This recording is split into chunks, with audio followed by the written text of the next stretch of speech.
All right. So, welcome back. If you're new, welcome. So, let's talk about this surplus Beretta that I picked up from Classic Firearms. So, why did I get this, first of all? So, let's just say that aesthetically, I just think that it's a awesome looking firearm. Um, Probably the best looking 92 that I feel like that fits like what I own already and let's say my style, so to speak. So let's just talk about that. I have the unboxing from the original box here. That's also labeled over here, being made in Italy in the EU, as far as its code code in there between the serial number and the item code. So that's what we got going on here so far. And I got another package here for the magazines. I'm gonna pause at some point to see if all the holsters that I have sitting in this bag here, if one of them may fit, which is a bunch of Safariland um, outside waistband holsters. So we'll see about that. And then probably going to do a quick look on the Beretta site for the serial number. See if I could dig up any type of old information about it, or at least get the exact year of production for this specific firearm. Um, One thing I do want to mention was that I did not select the option of having the best of um, a pick of 10 from Classic Firearms. That's a $30 option. The handgun itself was 400 buckaroos, but I did not select the $30 option for the additional um, pick of the litter just because I feel like, luck of the draw type of deal. Because if you're going to pick through 10, the best of the 10, all the 10s could be in good condition.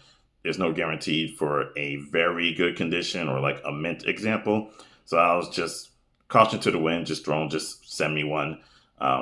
It's not like I plan on reselling or anything like that. So that being said, let's unbox this here. All right, so first thing I got here is my invoice from Classic. Okay, so I'm just gonna go through the item description real quick. So we have the Beretta 92 SB, full size. Let's see here, 9mm, and this is a Italian police trade, semi-auto, 15 round mag. That's also the other Beretta mags I got are 15 rounds. And hopefully they'll have like a more descriptive detail to it once I open that package to tell you exactly what works for this. And this is going to be a 4.92 barrel and has a signature on it. And of course, the Classic Firearm sticker. All right. And past this foam insert here. Then here's the magazine.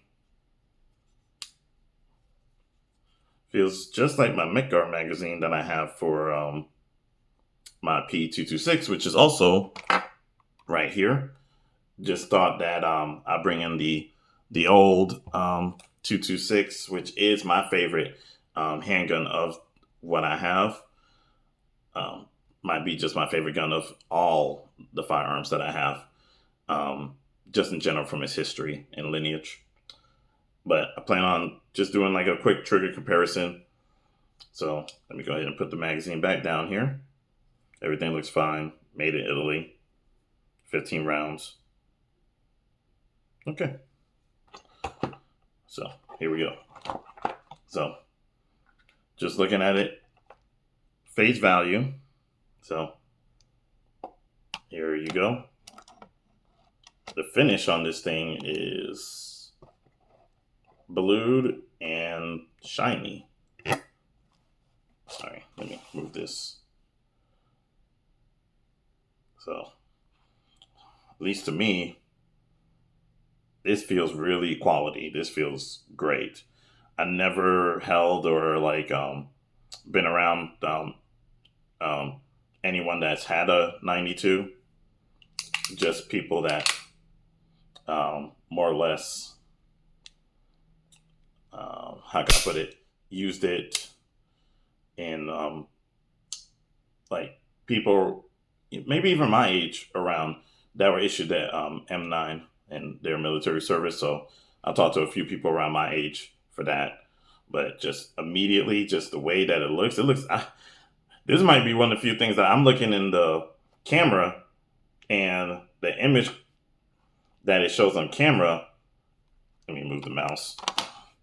The image that it shows on camera might be even better than me looking at it in person under this lighting, which is like not doing it justice in my, eye.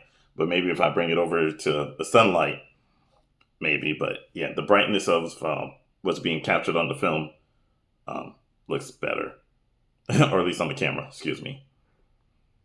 But how it feels immediately, I love it. It's a bit on the smoother side with, touching the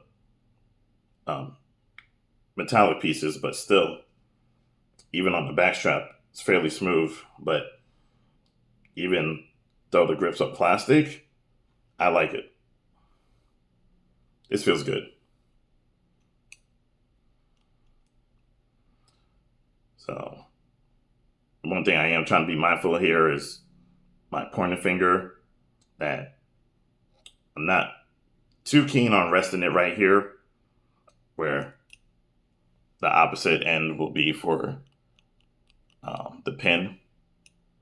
Not sure if you can see it moving back and forth there, but right there, pretty much. So, again, my freakish long fingers, unfortunately, kind of fall there. So I might just have to practice a bit, keeping it on the top of the trigger guard, but not pressing for the release there. That being said, beaver tail feels good. Fits my hand pretty nice. And feels along the lines of my comped, as far as the grip angle goes, my comp M&P 2.0. But I think that one has a more of a 1911 grip angle. I think this one's a little bit more angled, but still feels good, feels pointable.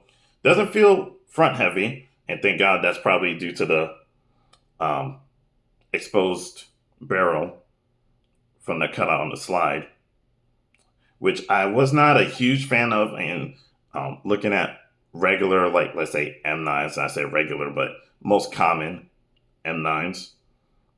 But this looks exactly what I wanted.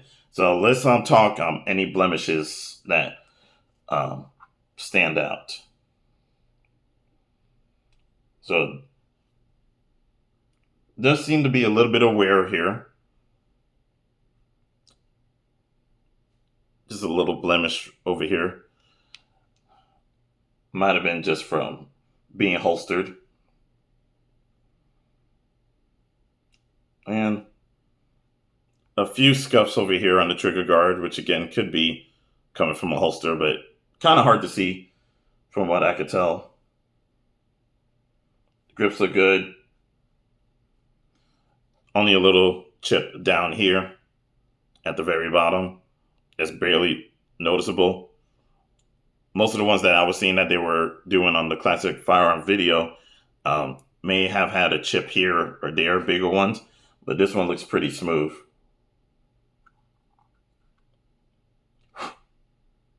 Yeah, just a little dust in here, but nothing noticeable there. Now, on the right side, there's some scratches down here. And you can probably see it there, but more seen than felt.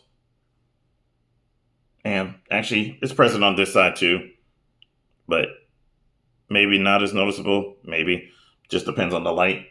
But overall, not a bother. Magwell looks pretty good.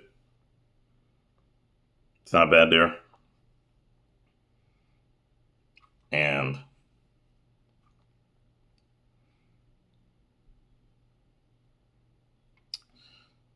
besides a little bit of a marking over here on the trigger guard on the right side, looks fairly smooth. Maybe a little bit up top here again, might be holster wear, but like I said, nothing huge. So for going right out of the gate with no, how can I put it, without spending the extra money on picking up out of a litter of 10, I'm looking at the sights to see if the same thing's going on there. But even the white on the sight is, let me see if I can bring it closer to the camera there. Even then, yeah, even though the whites there are pretty good.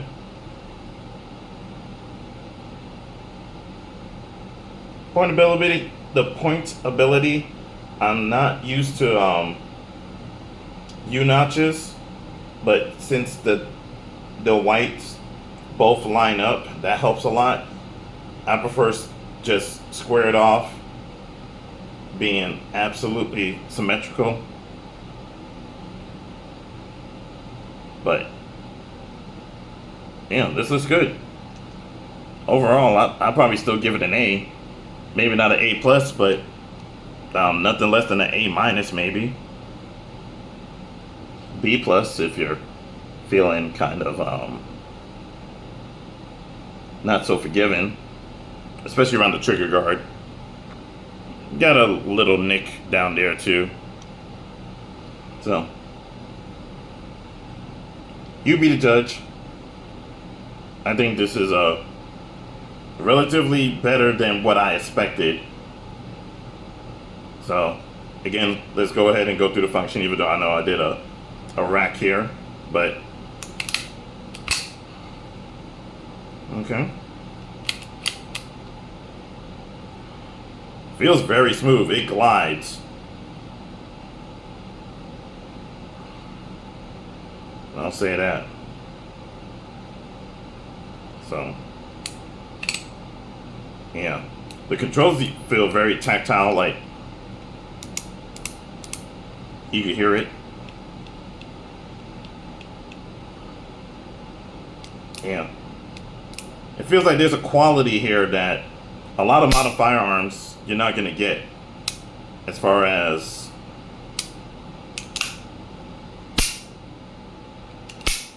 not so much of it being snappy, but more like just the tactical feeling of metal and like proper machining.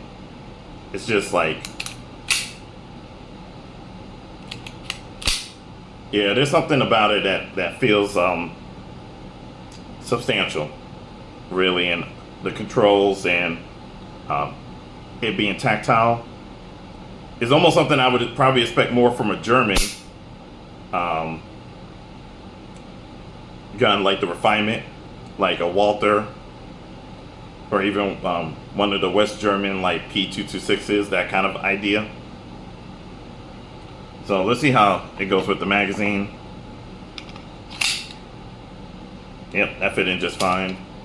And yep, no fuss there. But yeah, magwell is tight. I'll say that. You got to get it right, because there's a little bit of material here that you have to work with and getting it in there. And be careful slamming it in. You'll hit yourself on this little kind of a lanyard piece right there. But besides that, pretty good. I have no real complaints. Love how it feels. But like I said, I just think this firearm is beautiful. According to my will and testament, I refuse to let my guns be passed on. I want them to be buried with me.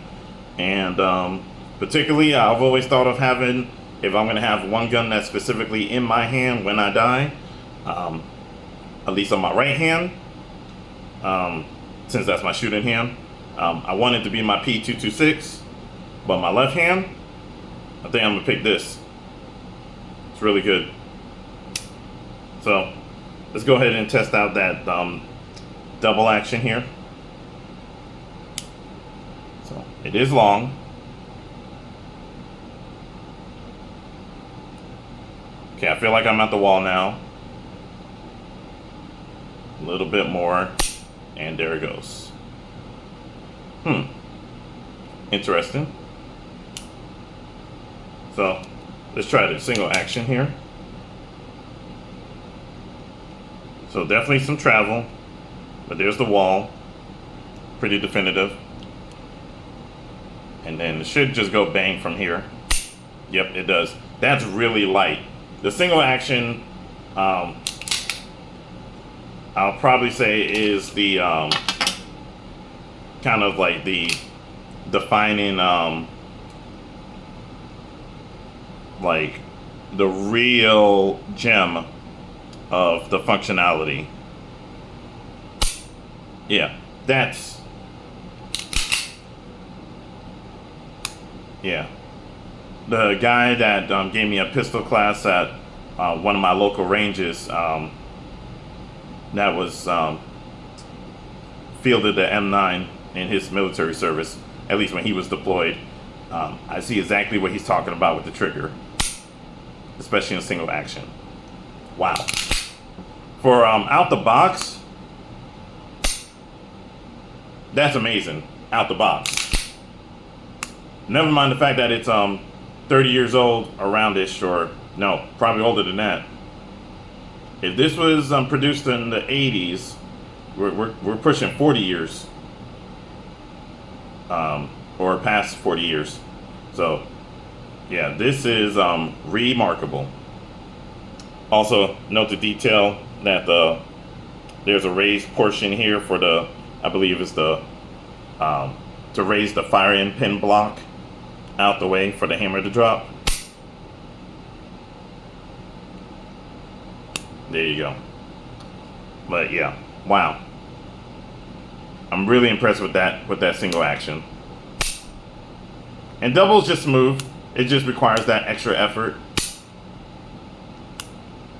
Sorry for how long the video is going to get, but I think it's worth it. Okay. So, again, let's do that back and forth with the P226. I already cleared it, but we're going to clear it again. So, and the P226 has the short reset trigger, but let's go double action first.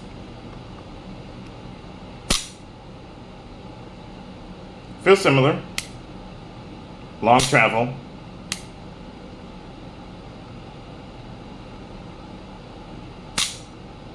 Yeah.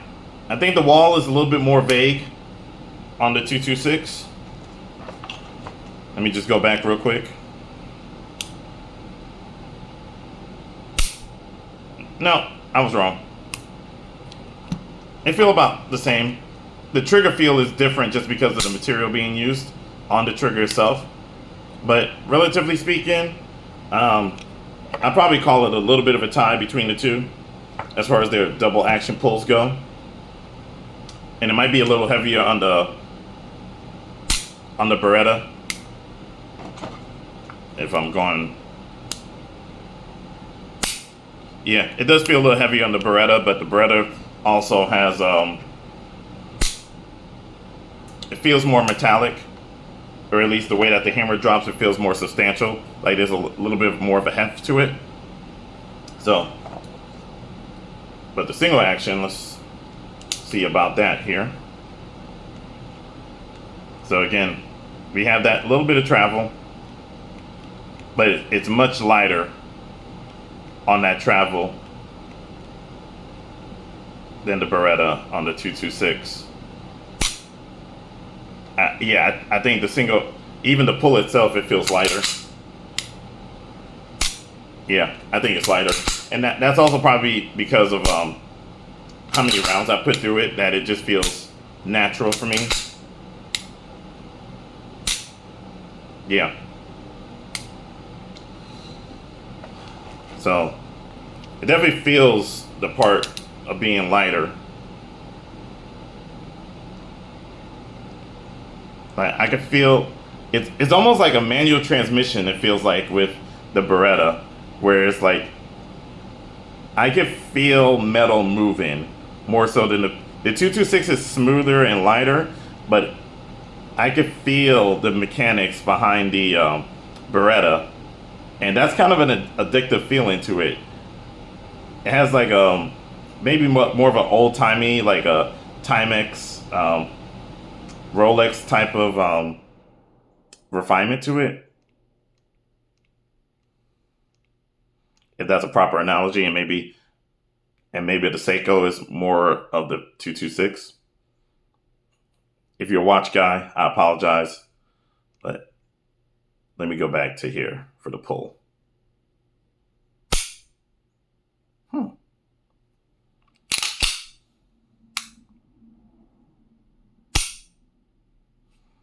I have to do the media back to back.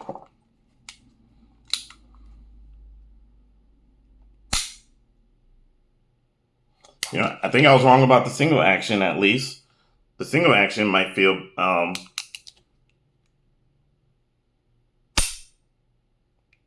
it might feel, so maybe it's just that the single action, at least the way that it sounds, is more substantial on the Beretta.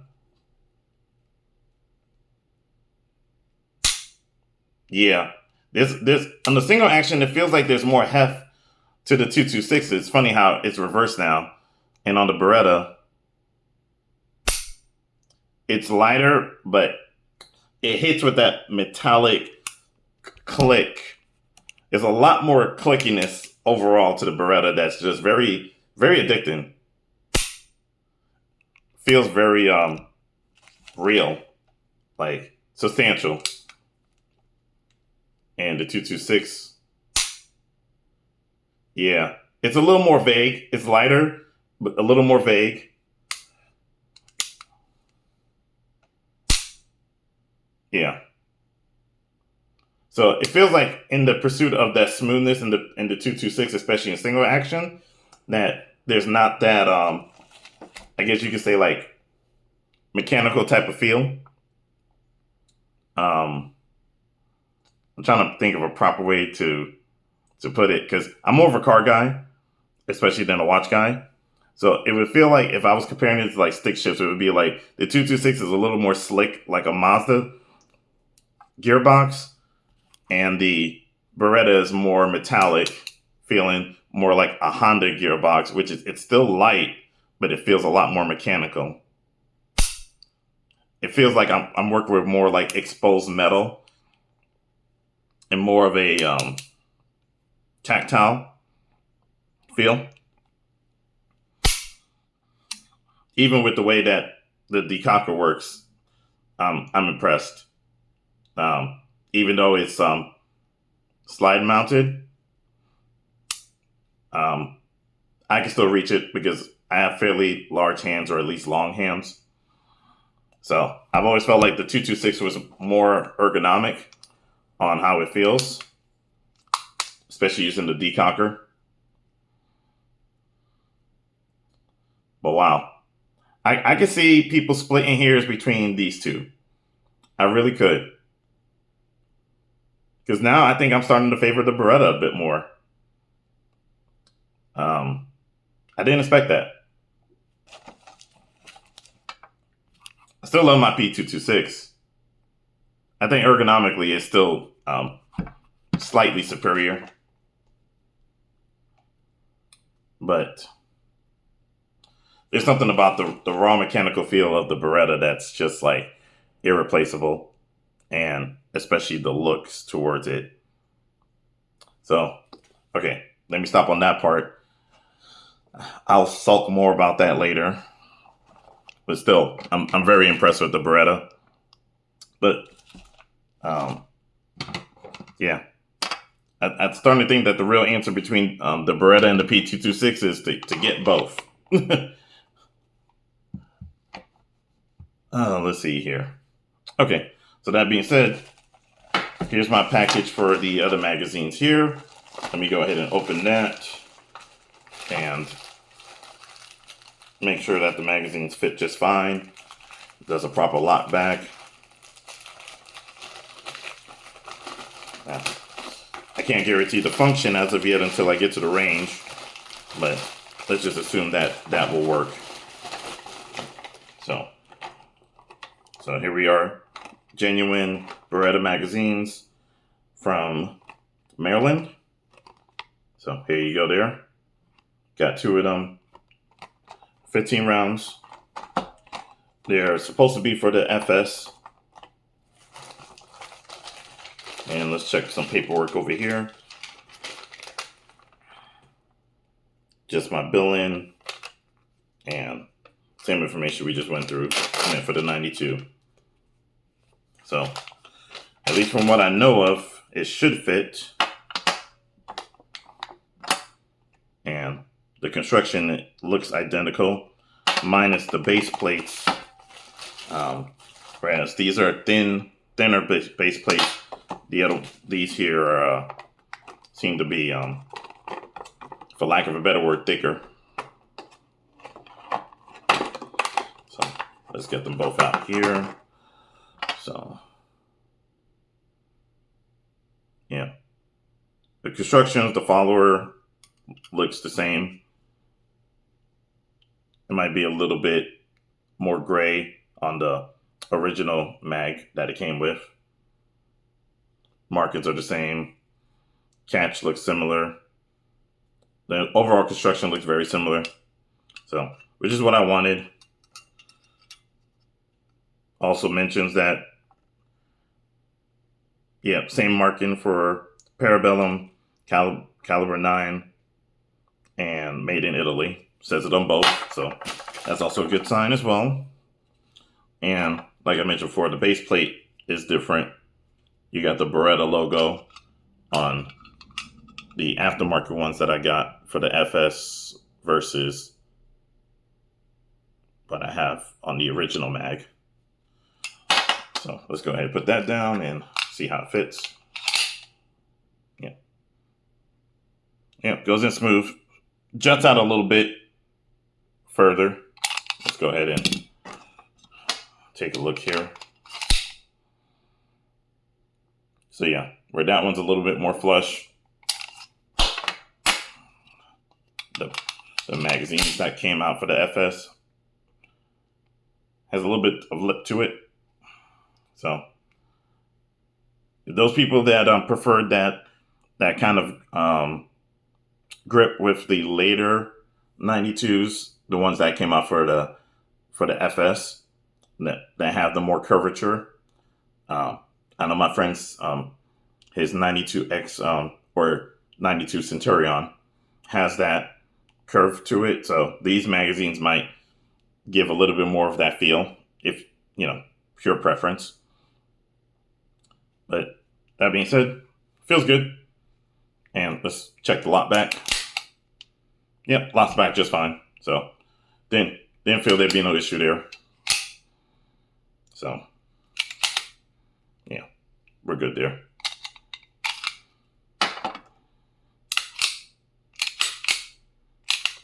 Getting a feel for the slide too. God, it feels like just feels metal on metal.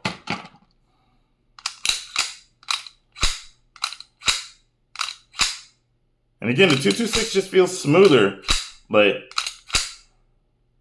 and maybe again because I put the rounds through it, but there's a lot more metallic heft, even though the slide is lightened.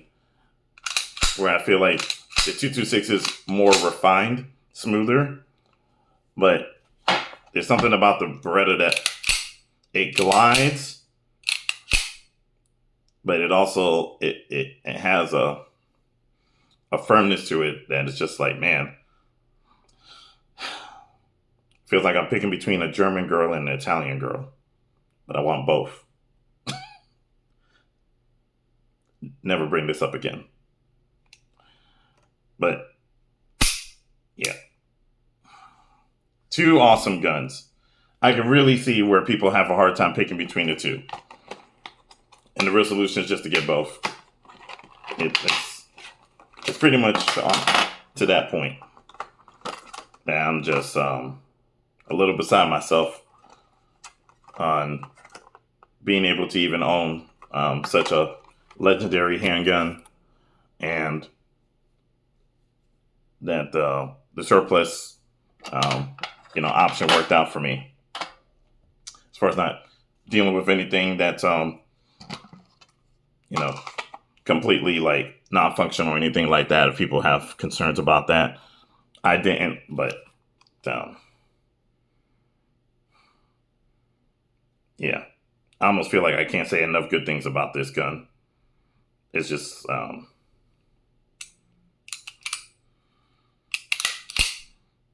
yeah. Damn, I'm gonna have to get used to my trigger finger placement for when I'm outside the trigger guard, but I mean, I'm not gonna deny it feels good. It feels real good in hand.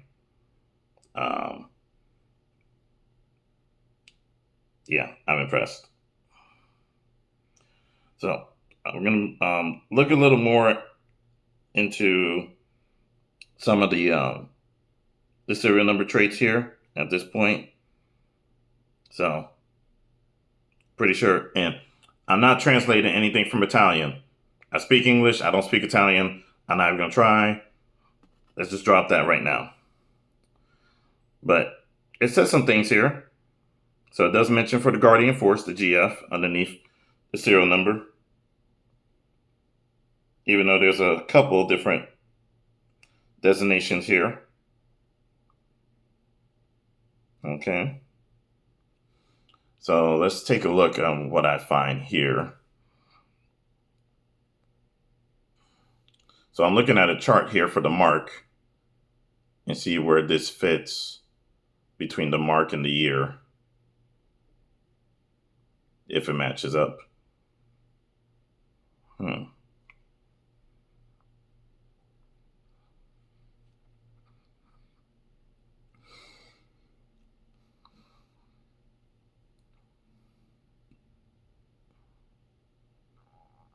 So, excuse me there, because nothing immediately comes up for the chart that I'm looking at right now as far as the markings are.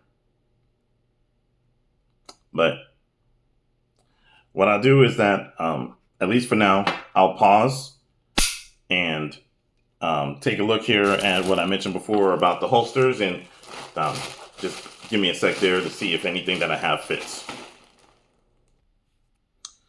Well, at least so far, what I found was that, at least for what I have for my holsters on the GLS system for Safariland, nothing was compatible. And probably more so just due to the length of the slide and the rounded trigger guard. So I may have to find something specific, or just go with some kind of leather holster that I may end up just picking up on a whim. But that being said, the other thing was that trying to find something out between the serial number did not work out for me on the website or on a screenshot that I saved about the 92s. So the closest thing I could find was a mark under CH, which would indicate this was produced in 2011. I don't think that's completely accurate, at least not for this model, for the SB, because everything that I could find that was at least historically speaking on the internet, indicated that they were produced somewhere between 81 to 84, somewhere around that time, possibly 80 to 83. So just gonna have to do more research on this, and I might end up leaving a comment to kind of go over that point or at least to provide a little bit more detailed information about the history behind the production. But that being said, I'm still happy with the example that I got turned out. I'm happy with the finish, the refinement, um, the smoothness, the overall substantial nature of this weapon system. Um, I think it's amazing, especially for the era that it came out in the 80s, early 80s. So, um, very happy to have it. Ecstatic, even. Blessed might be even the word. So, yeah. So, signing off between the Beretta. Thank you for your time. Go ahead and take one last look away from everything. I'll probably dive into some more research as I typically do and find out what I could do about the holsters. If you have any recommendation for a holster, I'm all ears. Again, this is the 92SB, and thank you for your time. Appreciate it. See ya.